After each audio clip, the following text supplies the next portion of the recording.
Hello friends, எல்லோருக்கும் வணக்கங்க. இன்றைக்கி நம்ம வீடியோவில் பாருங்கள், ஹோட்டல் ஸ்டைலில் தேங்காய் சட்னி. ரெண்டு பொருள் மட்டும்தான் சேர்த்துறாங்க. அதோட டேஸ்ட்டே சூப்பராக இருக்கும். வாங்க வீடியோக்குள்ளே போகலாம். நம்ம சேனலுக்கு நீங்கள் புதுசாக இருந்தீங்கன்னா மறக்காமல் சப்ஸ்கிரைப் பண்ணிவிட்டு கூடவே பெல் சிம்பிளை கிளிக் பண்ணிடுங்க.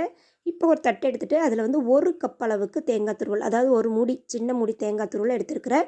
அதில் 2 டேபிள் ஸ்பூன் அளவுக்கு பொட்டுக்கடலை, காரத்துக்கு 3 பச்சை மிளகா, 4 பல் பூண்டு எடுத்துக்கோங்க, ஒரு சின்ன பீஸ் இஞ்சி. முக்கியமான இதில் ஒரு பொருள் பார்த்திங்கன்னா சின்ன வெங்காயம், 4 சின்ன வெங்காயம் சேர்த்துக்கோங்க. இப்போ இது கூடயே பாருங்கள், புளி, ஒரு சின்ன சைஸ் அளவுக்கு புளி, கொஞ்சமாக கருவேப்பிலை எடுத்துக்கோங்க.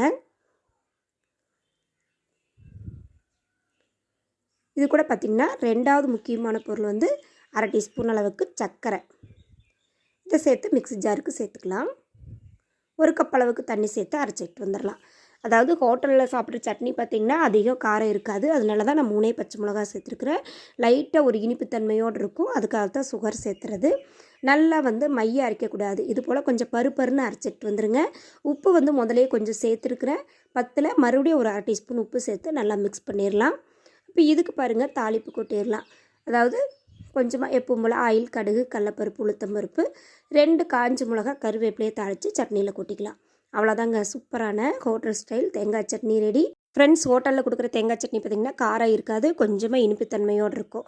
இதுக்கு ரகசியமே இதுதான். 4 சின்ன வெங்காயம், 1/2 டீஸ்பூன் சர்க்கரை, கொஞ்சமாக வந்து புளி சேர்த்துட்டு, காரம் வந்து கம்மியாக சேர்த்துக்கோங்க. சேர்த்துட்டு இது போல் செஞ்சு பாருங்கள். இட்லி, தோசை எல்லாத்துக்குமே சூப்பராக இருக்கும். ட்ரை பண்ணி பாருங்கள். இந்த வீடியோ பிடிச்சிருந்தா சேனலை மறக்காமல் சப்ஸ்கிரைப் பண்ணிடுங்க ஃப்ரெண்ட்ஸ்.